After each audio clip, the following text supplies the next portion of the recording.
Yeah, no, it was stupid. Anyway, I chose to market myself in two, different things, but I'm going to choose one over the other for this video since there isn't a whole lot of time to talk about it.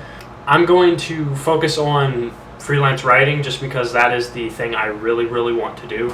I love writing. I always have.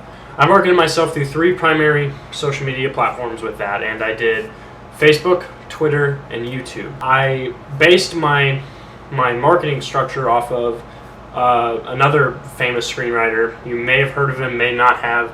He's one of the only screenwriters I know in recent years that have really given himself a face. His name is Max Landis. He's John Landis's son. John Landis, of course, for the Blues Brothers, Werewolf in London, those films. He's a pretty well-known director, except the fact that he killed 2 children on Twilight Zone.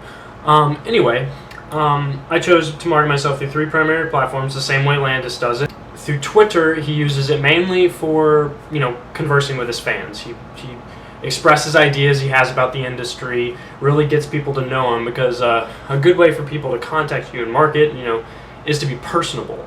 And when you're a writer, the thing is that a lot of people don't, they don't know the faces or the personalities of the writers that, the writers are not very upfront about things. I mean, they're very reclusive.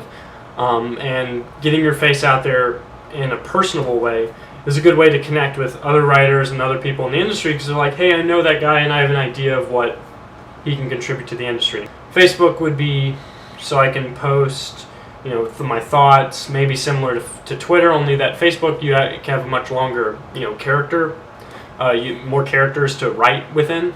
And I can use it for a variety of things. I can post excerpts from my work. Landis does that.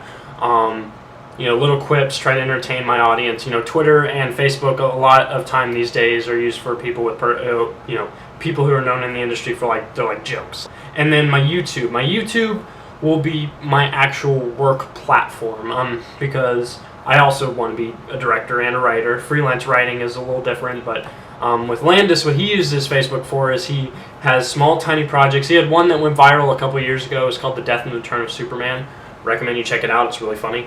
And he also uploads different videos where he just he just talks about his writing practices. He gets into the methods that he uses. Sometimes he has really informative videos. Sometimes he has fun videos. More extensive than just reading. You really get a sense of his mannerisms, his passion, stuff like that. And when you have actual video, it's a little more tangible than text. And that's mainly what my YouTube will be made for. And I'll display all of them up front, and those are my 3 social media platforms, and that's how I'm going to market myself. I want to be personable. I want people to know exactly what they're getting into, because my style can be different from others, and I want people to know the type of person I am. That's important too. If they're going to be working with me, they need to know who I am. So yeah, that's what I'll be using.